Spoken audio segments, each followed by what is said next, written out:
Salut Emmanuel, comment ça va? Salut Émilie, ça va très bien et toi? Bah écoute, en pleine forme. Je suis très contente que tu m'accordes un petit peu de temps. Je voulais faire un petit point avec toi sur le tennis en général, que tu nous parles un petit peu de ce que tu as découvert dans le tennis féminin et que tu nous dises un petit peu quelles sont pour toi les caractéristiques du plus haut niveau dans le tennis féminin, ce que tu as identifié. Alors les caractéristiques, la première qui me frappe, c'est l'engagement des filles dans leur carrière. Elles sont, pour la plupart d'entre elles, en tout cas celles que j'observe, très impliquées, très investies dans leur carrière. Elles sont très rigoureuses à l'entraînement, très peu dilettantes, voilà. Donc il s'agit toujours de trouver la bonne régulation là-dedans, mais il y a une vraie quelque chose d'assez touchant, c'est cette volonté de progrès et de tout donner. Si tu devais demain repartir, je te dis, ouais, chez les 15 ans, quels seraient pour toi sur les fondamentaux sur lesquels tu insisterais? Deux, des fondamentaux techniques, donc avoir une bonne technique, savoir jouer au tennis, savoir exécuter l'ensemble des coups qui composent le tennis. Donc avoir une grande vigilance sur la dimension technique et une autre sur la dimension comportementale.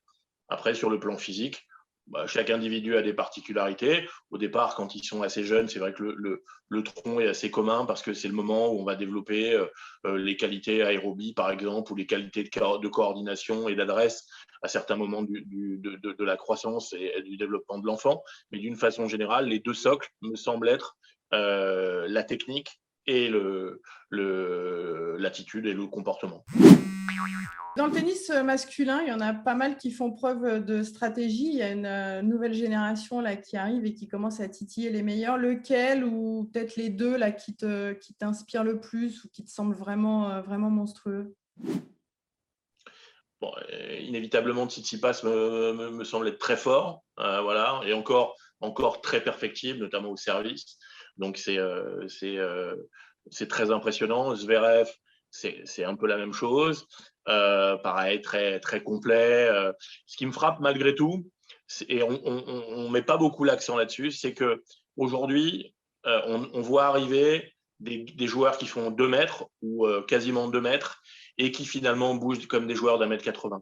Et cette génération, je pense à Zverev, je pense à Medvedev, je pense à Berrettini, donc ils sont tous des très grands gabarits, très légers, très fins, mais ils bougent et ils défendent comme des joueurs d'1,80 m ou d'1,85 m.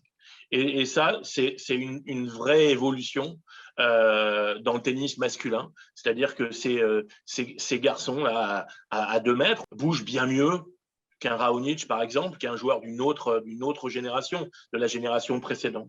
Donc on voit aussi l'importance de la préparation physique et l'évolution de la préparation physique, mais aussi l'évolution de l'espèce humaine. Voilà, tous ces joueurs qui sont, j'ai oublié Félix, tous ces joueurs qui sont très grands, bougent et jouent au tennis comme des joueurs de taille très nettement inférieure. Et on oublie que ces joueurs font plus de 2 mètres. Donc c'est très intéressant. Mais ça, c'est hyper intéressant. Mais ce qui est d'autant plus incroyable, c'est qu'à l'époque, les petits gabarits, on disait qu'il faut qu'ils développent un physique hors norme avec une couverture de terrain de fou. Contrairement, enfin, il y avait un décalage avec les Ouais, grands gabarits. Et maintenant, les grands gabarits, on a l'impression qu'ils font 1,80 m. Donc, la place pour les petits, il y a toujours de la ouais. place pour tout le monde, attention, mais il est vrai que les grands ont Bien sûr, énormément. si ça continue dans cette voie, si ça continue dans cette voie, on va pas voir beaucoup de Schwarzman. Ouais, oh, j'adore Schwartzmann. Mais c'est vrai Moi que aussi. je suis d'accord avec toi qu'effectivement, quand on voit les grands, comment ils bougent. Pour terminer, quelques petites questions rapides. Quel est ton tournoi préféré? Forcément, là, je suis un peu chauvin, c'est Roland Garros, bien entendu, bien entendu. C'est vrai que c'est canon en plus. Ça va arriver dans quelques jours et ça va être une très belle fête avec un petit peu de public en plus. Donc ça va être canon. Le moment que tu préfères partager avec ton joueur ou ta joueuse? Le moment, euh, c'est difficile. Je dirais l'avant-match et l'après-match. Donc la préparation et l'analyse après. alors qu'il y ait victoire ou défaite, c'est finalement pas la chose la plus importante. Mais c'est un peu plus gai évidemment quand on a gagné, mais ça peut être très riche aussi quand on a perdu, parce que c'est jamais une fin en soi de perdre, mais de gagner non plus. Et on repart souvent sur des objectifs gonflés à bloc avec des objectifs de travail, avec des objectifs d'amélioration, qu'on ait gagné ou perdu. Et voilà, et ça crée de l'énergie, ça crée de l'envie. Et ça, c'est important. En toute modestie, quelle est ta plus grande qualité en tant qu'entraîneur? Je sais pas, je sais pas. C'est pas à moi de le dire. C'est davantage Ah, aux joueurs. j'étais sûre que tu allais dire ça. Non, Non, je sais pas. Je sais pas. C'est pas à moi de le dire. Voilà, moi j'ai la chance de travailler avec. J'ai eu la chance et j'ai la chance de travailler avec des athlètes formidables. J'essaye de donner ce que je peux et c'est toujours une grande joie. Mais j'ai beaucoup de chance de faire ce métier d'abord. est-ce que tu vas parler un petit peu plus facilement de tes défauts ou de ton défaut? Ou tu n'en as pas? Pareil. Ou c'est aux joueurs de le dire aussi. J'en ai plein, j'en ai plein.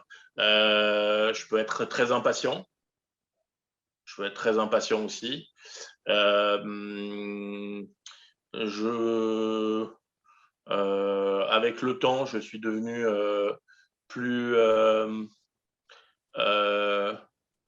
probablement un petit peu plus, j'ai pas envie de dire malléable, mais voilà, j'aime débattre. J'aime débattre et j'ai envie d'écouter l'autre et qui m'expose ses arguments pour exposer les miens. Donc j'aime bien le débat. Voilà, mais non, non, j'ai plein de défauts, c'est abominable. J'essaie Quand on j'essaie a de des progresser. défauts, on a des qualités. Forcément, je vois que tu es plus à l'aise sur tes défauts. Et dernière question, Emmanuel, est-ce qu'il y a une chose que tu aimerais accomplir, peut-être que tu veux peut-être pas le dire, hein, remarque, mais que tu aimerais accomplir que tu n'as pas encore accompli en tant qu'entraîneur? Euh, alors moi, j'accomplis pas grand-chose. C'est les athlètes avec lesquels je travaille qui accomplissent les choses. Euh, Non, mais le euh, kiff pour un athlète, enfin le kiff pour ton joueur à la limite, hein. Enfin, c'est même ça, hein. j'ai eu la joie là, il y a quelques mois de partager une victoire dans un tournoi WTA, ce qui m'était jamais arrivé. Donc avec Fiona à Palerme. Le fait de gagner avec des garçons et des filles, c'était pour moi voilà, important. C'est une curiosité de voir comment les filles réagissent face au succès. Voilà. Euh, je sais pas. On rêve tous de gagner Roland Garros, bien entendu, et de partager ça avec un athlète. C'est un peu un cliché. J'ai encore envie de vivre des super belles histoires. Je commence à vieillir. Un jour, les athlètes vont me dire bon, bah, il était trop vieux, il est temps que tu On rentres à a la encore maison. quelques années devant toi quand même. Encore quelques années, mais plus tant, il y en a plus derrière que devant, donc j'essaie de profiter chaque jour. Non, mais voilà, profiter des journées, qu'elles soient des journées d'entraînement, des journées de compétition, en tournoi, surtout avec ce qui vient de se passer. On a été sevrés là de grands événements et de moments où on partage des choses avec le public. Il y a eu peu de tournois. Faut le dire, hein, c'était un peu triste. Et là, on voit le bout du tunnel. Là, ça commence les marronniers sont pas loin d'être en fleurs à Roland. Ça fait éternuer un petit peu, mais on sent que Roland Garros arrive. On voit les gars de l'entretien s'agiter sur les terrains. Oh, ça sent bon. C'est une vraie satisfaction de pouvoir une nouvelle fois accompagner un joueur dans un tournoi comme celui-là. Bah écoute, Emmanuel, plein de bonnes choses pour la suite, beaucoup de Merci succès. À très vite. Merci beaucoup. infiniment. Merci infiniment. À bientôt.